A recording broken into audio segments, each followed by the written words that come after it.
Hello everyone and welcome back to Germany in Hearts of Iron 3 in our weird random map. We left last time just getting set up for the initial invasion of the United Kingdom so that we can consolidate our border, maybe take over a little bit more oil, and increase our industrial capacity by around 25. What we are waiting for right now is our troops to get into position. Then we can think about redeploying them, getting them in a better hierarchy, because we still only have the one army that is covering all of our troops. And then we just need to wait for our armor units to be fully deployed, and we can actually start the invasion. So yeah, we're just gonna wait for something interesting to happen. Alright, something interesting happened. We finished our first technological improvement. We got additional agriculture. I like to imagine it that because when we research more agriculture, we get an immediate bonus to the manpower generation of our country. I like to imagine that this is we're taking men from the farmland and improving the technology that we use in our farming techniques, so they don't need to be farming anymore. They can come into the cities and we can then draft them into our armies. It makes more logical sense that way than us being able to grow more food. It also allows us to grow more population. I mean, we're talking about a daily and monthly increase here.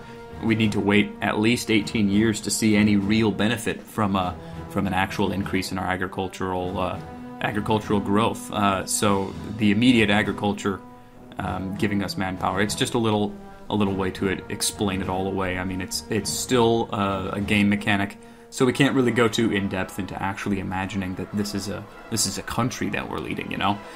But that does mean that that researching further down the agriculture tree would be inefficient. It's still 1936, and researching a 1938 tech would be disadvantageous to us. So we could better put our research elsewhere. So we're just going to sit back and let things happen now. Here's some more technology. Anti-aircraft barrel and ammunition, our industrial efficiency, and our industrial production. So these two are now 1938 techs as well. So it would be inefficient to do these. Luckily, we do have a bunch of techs that we have queued up. And this anti-aircraft barrel and ammunition. Let's see. It looks like we can continue to research that actually, and it won't be inefficient. Oh no, that's this one. That's this one right up here. That would be inefficient. So we can just take that one off. Hopefully, we'll get this light armor fairly soon. How soon can we build more light tanks? Here we go. August, we can start building more light tanks, and we can start actually researching improvements to our existing light tank brigade. So that'll be fairly useful. Most of our HQs are roughly in position, and we can see by clicking on the command structure here that our 2 corps over here on the right flank are going to be completely out of range of our existing army.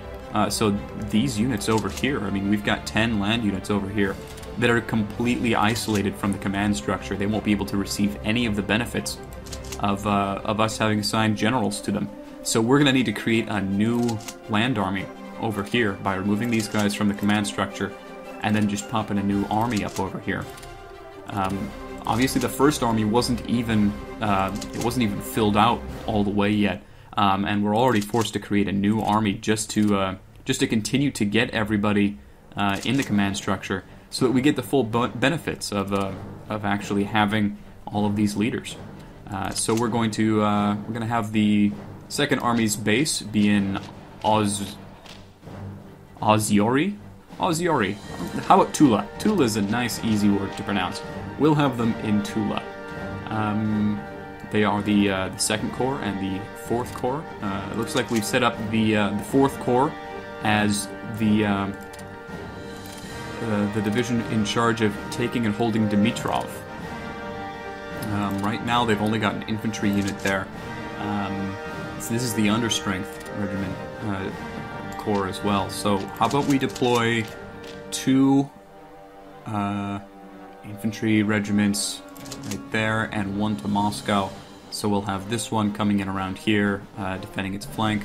We'll put one up here for the flank. We'll begin the attack with one of them on here, and once the other two get in position, we can support the attack on the actual goal of the war. We'll do much the same thing up here, except this one, I believe, yeah, that's a full strength regiment, so we'll be able to spread out across the border, maybe even take Ivanovo. This isn't actually the Victory Province, if I remember. Yeah, it's not actually the Victory Province, but because it's an urban province, it's much better defensively. So we might even be able to link up here and just make a small little advanced wall right in here. We don't have the troops to cover the entire front, but we shouldn't need to. We really only need to counter their troop movements. Up here, we've got these guys who Niz is their target, so that we can get this oil as soon as possible. We also might want to deny them use of this airbase. That's a very forward airbase. We could also deny this one down here. We don't want them to be able to bomb our troops, and so we're going to need to deploy our interceptors over here to counter their more interior air bases. Actually, it looks like we might be able to completely take over them all. They've got two here that we can take during our dividing push. One here, one here. Yeah, we should probably be able to take them all. So we'll deploy these guys. Let's see. We're going to want to take 1, 2, 3, 4, 5 provinces, and they haven't deployed any men against us at this point. So it's looking like it'll be a simple matter of 1, 2, 3, 4, and 5. Yeah, we'll go boom, boom, boom. Well, actually, that guy up there is fairly useless, and we want to take over Morozovo. So this is the Morozovo regiment. This is Negletsky, and then he can move into Burgary. This guy will move into here, and maybe even into here. We'll need one guy and the HQ division to actually take over Niz, and then we want to move into here, so this guy will be sort of off on his own. That dude up there, he can just chill. I don't care how far he pushes in there. As long as he doesn't get to Lemma, we'll be okay. Hopefully we can end the war before he gets up that far, and if we need to, we can redeploy one of these guys up in this direction to keep him from denying us these leadership, this manpower, and these resources. That's fairly important for us to do. But we can deploy this army group. Nah, we'll basically leave them there. I'd like to get this HQ a little bit further back, but it shouldn't matter that much. This is the understrength corps, whose basic job it is to deploy against whatever infantry, whatever forces the United Kingdom decides to put in this area. We're going to have them move in on Smolensk after this cutoff is made.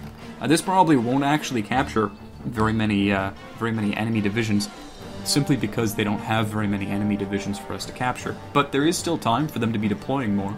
Let's see, our spies say that they are building at least one mountain division. We obviously don't know everything that they're building, but they could have significantly more forces, especially deployed along the communist Chinese border that they have. So we'll see what their deployment is when we get there. Maybe we'll be able to force them to surrender really, really quickly. We won't even need to cut them in half like this, but we'll see.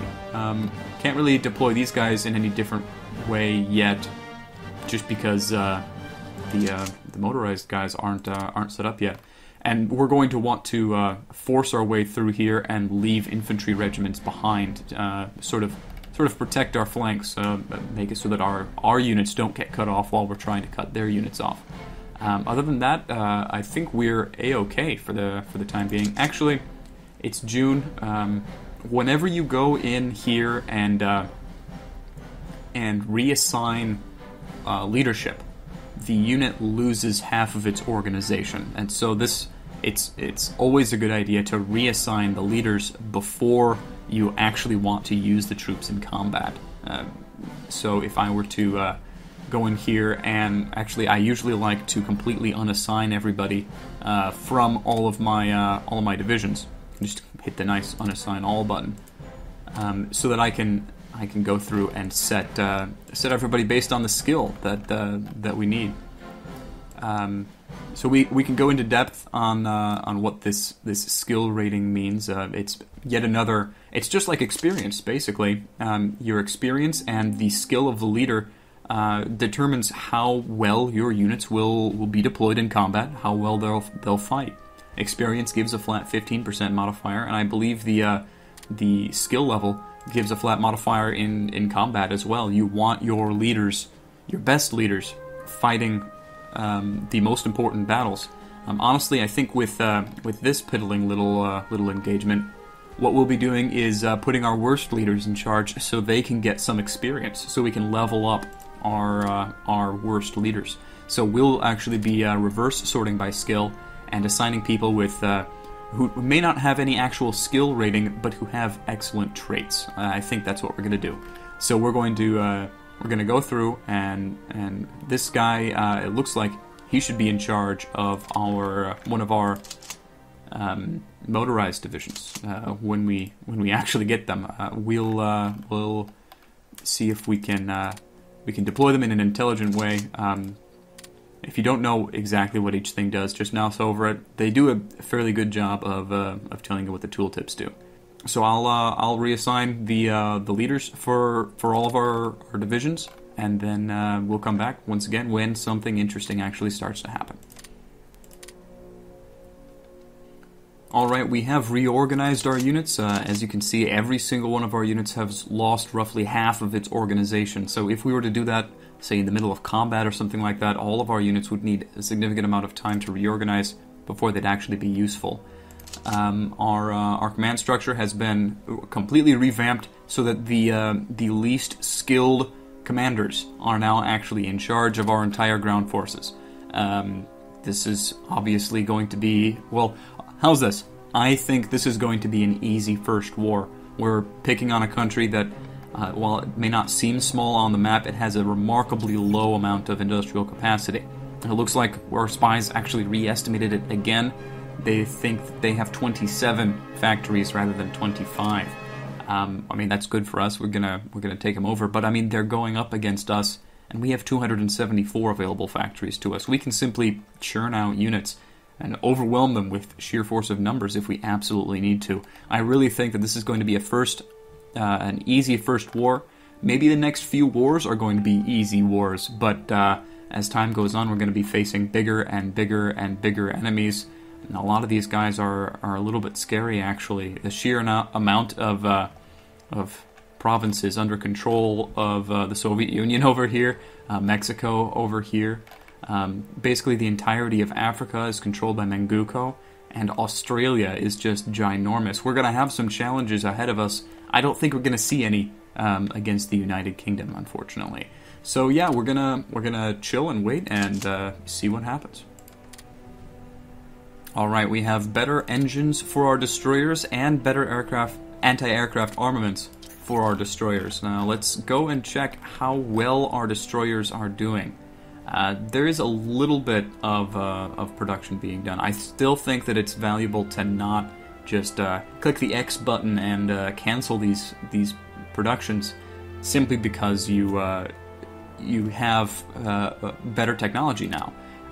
We can always go in and build even better destroyers. We now have the ability to choose which anti-aircraft armament we install on our destroyers. So our new ones from here on out will have an extra 1 unit of air defense and 1.25 units of air attack, and they'll have better engines. They'll be able to move further. They have more sea defense, and they have a higher max speed. That does increase their consumption, but all in all of those things are very important for destroyers. You can see there, our destroyers actually have the highest sea defense of any of our units right now, basically because they move so darn quickly.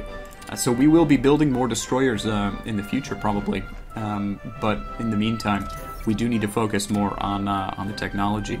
We need to at least bring it up to modern-day standards before we decide to really invest heavily in our navy. So I'm going to keep on investing in anti-aircraft armaments and engines, and we'll then switch to evening out the armor and the main armaments of our destroyers. Whole bunch more techs: artillery barrel, artillery carriage, anti-aircraft carriage, and anti-tank barrel. So we go into our armor division research, and we can see these are the 4 researches that just completed. We are researching 38 projects out of 36 possible, so we can't just go and cancel all of these and still be researching enough, still have enough research to keep our scientists busy. But as you can see, these 4, we can continue to research them without penalty. And I think that is a good idea, especially the artillery. That's what we're building the majority of. We can fairly safely actually ignore the anti-aircraft stuff, just because we aren't planning on building it. So actually, yeah, let's get rid of the anti-aircraft carriage and the anti-aircraft barrel and ammunition, and try to find something else that we can spend some research time on. Yeah, it's looking like special forces. We are building some rangers. That would be nice to have an additional 5 organization on each one of our ranger brigades. I think that's a good plan. All right, 29th of June, and we have the ability to deploy 2 new interceptor units. So let's start off by deploying them here. There we go. And I'm going to I like to rename these once again so I know exactly what it is I'm going to be clicking on and selecting when I click on one of my air units over here. So this is the first interceptor. We do have interceptors mixed in with our tactical bombers over here. I think I will split them off and move them once again to this province. Tactical bomber. Here's an interceptor as well. And we'll move him over here. And then our other air start force, we have attack bomber and a close air support. So let's move all of our tactical bombers over here, just to get them reorganized. And then once all of our interceptors fly, there we go. Oh, we also got a new census tabulation machine. That's that flat bonus to research rate. And that puts us at 37 out of 36. That's research supply production. Just everybody uses supplies. It's always nice to be able to make them better. Alright, so these are our interceptor wings. It's combining these into 2. So they fly around together. And we have more units available to be deployed. All of our artillery brigades have finally finished. So now we just need to find one of these 3 stacks of artillery brigades and just assign infantry to them. Here's one. There we go. Doesn't matter the order in which you do it. You already know that all your 3 stacks of infantry need an artillery brigade attached to them. So just go down the list. And there we go. So now all of our starting units of infantry have that artillery support brigade attached to them. They do still need to be upgraded with our recent advancements in technology. Speaking of that, though, we have a bunch of extra production. We now actually make enough in terms of IC to be able to build all of the things that we have queued up, which is both fantastic and it just means that we need to figure out what we want to build next, where we want our country to be headed in next. I'd honestly hoped by this point that we'd be able to build tanks, but it doesn't look like that's going to happen. So at this point, since we are gearing up for war, it's basically the end of June. We're coming up at the end of the year relatively quick here. We do need to focus on upgrading our existing units to their researched prototypes. We also need to worry about reinforcing people up to full strength. And because we've been deploying troops, we now need even more consumer goods than previously. So there goes about 30 of our surplus industrial capacity. We still only need 166, and we have 191 left for us to spend. So we need to decide what we're going to spend it on. We do still have 10 infantry divisions in queue. We have 6 total Ranger brigades split into 2 Ranger divisions, each with anti-tank brigades in them. And we have our motorized brigades being filled out. I think this would be good to continue to fill out. We can't build tanks yet, but we do still need fast units. We need to be able to do those quick surrounds. We need to be able to get in behind our opponent. So where did we save them? Here is where we saved them. 2 cavalry and an armored car. I mean, it's not very strong. It only has a combat width of 2, but it really won't stand up to even an infantry attack. I think at this point we focus on our air again. We did just finish 2 new interceptors. We have 3 tactical bombers and 1 close air support plane. I think we just need more interceptors. We need control of our own skies. And that will do it. That'll bring us up to 195 needed production. So we won't be building the 2nd interceptor division at the interceptor flight, I suppose, at the max speed. But it looks like if we do get them up to max speed, they'll actually be finished by the end of this year. So it'd be nice to have an additional 2 interceptor wings to be able to control our skies better. All right, 1st of July, and we can now build mountain infantry. Once again, I think this is more of a long-term thing, and we can research more radio technology. That's always a good thing as well. If you go into the simplified terrain map mode, I know it just looks like a big amalgamation of pixels, but the color of the tile determines what the terrain is present in that tile. And mountain infantry get bonuses if they're fighting in hills or if they're fighting in mountains. Now we have a few hills here and here, but they aren't on our front line, and really we don't need to worry about that until we get all the way down here, up here, and further on over here into the Caucasus Mountains. Once we get big enough, we can start worrying about building those specialized mountain troops. But at this point, I don't think we need to worry about it too much. So all of those new artillery regiments we've just deployed really upped the requirement for our upgrading. So we'll sacrifice our production and get the upgrades going. We're going to need each of our units fighting well, and that mountain infantry is no longer available for us to research. So we can decide on another 36 or 37 tech to research in here. I don't plan on keeping our cavalry for very long. They're going to be motorized, and motorized. I'm going to upgrade them to motorized infantry rather than cavalry. And motorized infantry use this small arms rather than this small arms. So we're going to be transitioning to only this tree. This way we can focus on 4 techs to keep up to date rather than 8 techs to keep up to date. But I think it is still a good idea. Oh, we don't even have the ability to make motorized infantry yet. Alright, we're going to want that as soon as possible. I know it's inefficient, but we do want to rush this because we don't want to be stuck with cavalry supporting our armor for very long. They are slowing the armor down. These guys can move at 8, and our cavalry can only move at 5. So we're going to want motorized infantry as soon as possible so that our breakthrough tactics can actually be breakthrough tactics. Alright, let's split these guys up a little bit better. I guess we didn't actually go in and split these guys up when we were looking at them earlier. So the plan over here is to take Kolobovo. And okay, we're going to have this one guy move in here.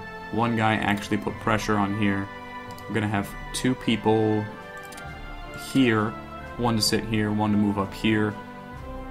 And we'll have this guy over here so that no one can get in between us and cut us off, try to surround us. I think that's a good plan. Yep. And we're still waiting on our cavalry to be deployed. All right. Well, let's unpause and we'll keep going here. Our engineer brigades have finished researching. Now, engineer brigades that you can attach to your, generally speaking, it's motorized because they have a speed of 8. Your motorized regiments They don't provide combat bonuses on their own. What they do is reduce the impact of detriments that your units have. You see these light armor units have a whole list of negative modifiers to their attack and their defense. For instance, this light tank, if it's attacking in a city, it has negative 40% penalty. If it's defending in a city, it's a negative 60% penalty. Their amphibious attack is horrible. Their mountain attack is horrible. And just basically, if they're fighting in anything other than open plains, which this is not, this is woodland and forest. So these guys are going to be, they're going to be relying on their negative 5 woods attack, negative 20% forest attack, to do the actual push right down through here. So engineer brigades would minimize that. Attaching an engineer brigade to one of our armored regiments would help offset all of these penalties that they get. I don't think that's in the cards right now. We already have a plan set out for them, but we are going to be moving things around in the future. Maybe it would be worthwhile to attach engineer brigades to our breakthrough units. Once again, it doesn't give any increases to our actual unit stats over here to add an engineer brigade, but it reduces the penalties that they take when they're trying to move over something that's maybe not optimal terrain. So I don't think that that's necessary for us to worry about right now, and I think we're going to shift that research point over from the engineer brigade to our marine infantry. Once again, marine infantry are just like normal infantry, except they have bonuses to river crossings rather than penalties when they're attacking across a river. They take significantly lesser penalties. Naval landings, you want to use marines rather than your regular infantry, just because it's what they're trained for. It's just it's specialist training for your regular infantry units. So let's keep going on. Another minor party gathers strength. The market liberals again. These are the DDP. We already discussed the DDP. Oh boy, the DNVP is gaining in strength. We don't want a fascist takeover. We're the SDP. We're up to 16% rather than 4% at the end of last video. DDP is down to 13%. And they have 10% organization, so they will continue to trend downward. I think that is a good idea. I think they do need to continue to trend downward, but we need to seriously worry about how strong the paternal autocrat party is getting in our country. We don't want a king. That's really not what we need. We do have full spies in our country. Suppose we back off of supporting our ruling party a little bit in hopes of catching more enemy spies. It also looks like our increased threat in the United Kingdom is now under threat themselves. They've managed to up their spy count again, and they actually are now beating us in terms of how powerful they are. Our spy generation is just not good enough to be spying on all of these countries that we've prioritized and fighting Alaska, nationalist Spain, and the United Kingdom in a covert war, basically. So we need to back off on the counter-espionage in these countries. I'm going to leave it on in Alaska because we do still have a significant advantage in Alaska. Hopefully that'll be okay. Hopefully we don't end up losing all of our spies over there. Let's go into the diplomacy screen and see how threatening the United Kingdom is to us. Not very. In fact, we threaten them more than they threaten us. Now, this could be because we've lined up troops all along their border. Yeah, that's a little bit threatening sometimes. It also could be because we've been fighting a pretty fierce spy war over the last few months. Either way, we're gonna be attacking them, so it really doesn't matter what our threat to them is. What we need to worry about is convincing our population that they're a threat to us. So we'll let time keep on ticking by. Aircraft carrier engine and aircraft carrier anti-armament. This is one of those situations where you might actually want to build a carrier or a seaplane carrier, or an escort carrier, even though it might not really be beneficial to do so, simply because of the practical. But all of this is being modified by negative 30%. We're just not good at building aircraft carriers yet. So if we build these cheap and quick ones, we'll get better at building aircraft carriers, so that when we want to build the big, strong, actual carriers, we're actually kind of good at it. You know, we actually have some experience at building the smaller carriers, and that translates well into building a big carrier. So I think we can't actually afford to do it now, but once we are able to afford it, I think queuing up a escort carrier, and then when we get our naval techs, this battleship engine, battleship armor, and capital ship main armament, once we get all three of these, we'll actually queue up a battleship as well. Maybe we'll it's not going to be a significant investment in terms of IC, but we'll slowly expand our navy, and we'll get our engineers used to building battleships and aircraft carriers. That would be good for our nation. Another minor party gathers strength, and it's the DDP again. We can basically make them go away at this point. I think we will. Go away. Alright, it is the 3rd of August, and we can now build light tank brigades, and we can dedicate some of our research time to researching improvements to our existing light tank brigades. Now, all of these have trade-offs. Most of them are trade-offs in terms of toughness, and you need to research reliability in order to re-improve the toughness of your light armored tanks. So when you research a light tank gun, that makes the light armor heavier, which reduces the speed, and it reduces the toughness, which is sort of a way to say it's reliability, because you just stuck a new gun on top of the existing chassis. You didn't upgrade the engine, you didn't upgrade the armor, you didn't upgrade the treads or anything else. You just stuck a new gun on top of it. So you need to research the reliability and the armor and the engine, or you can pick and choose. If you want your light tanks to not have armor and take the speed hit, you just want them to be really, really quick, you can just focus on the gun, the engine, and the reliability. I do like at least this first edition of the armor research, because that lets you build tank destroyers, and those are really useful units. We'll get more into them later, but they're basically self-propelled anti-tank guns. We can see in the brigade attachment here that the anti-tank brigade that we can build has a speed of 4. Now, if we could make that self-propelled, it basically have the same speed as an armored car, so it'd be able to keep up with our light tank brigades and our motorized infantry. So we could bring the anti-tank armaments with us while we're actually trying to surround the enemy. We can also now research armored car armor and the armored car gun. All of this is fairly good, especially because we do have in production for our motorized regiments armored car brigades. We may end up just upgrading those to tank destroyers later on. I don't know. But at this point, we have a spare unit of technology. So let's do light tank gun and light tank armor right off the bat. Some of our upgrades are completing, so where we used to have to spend 40 to upgrade all of our units, now we only need to spend 36. With the additional deployments, we're actually needing more supplies than previously. So we need to increase the amount of supply spend and decrease the amount of upgrade spend. Hopefully all of our upgrades can finish before the war, but honestly I'm not too worried about it.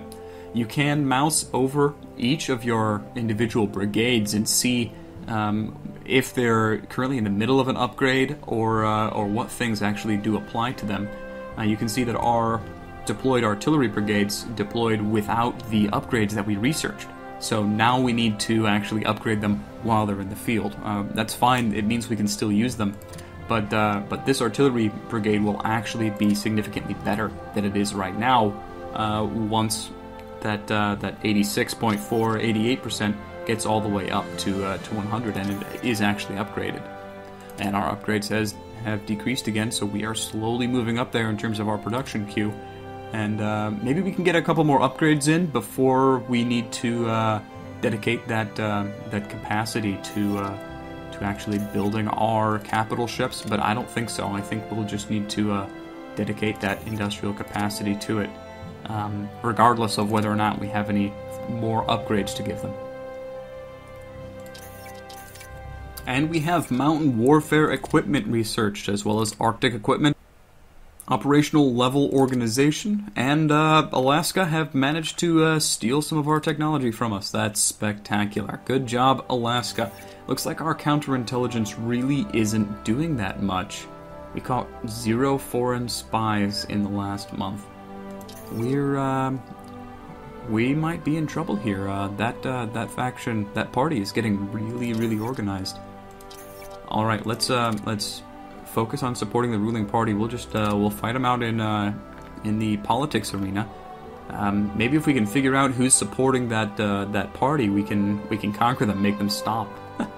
All right, but we did just have a significant amount of research projects get finished. The most important of which was this operational level organization. This reduces the delay between our attacks by another day, so each of our units is able to attack more and more frequently. So that is a wonderful thing. Glad to see that.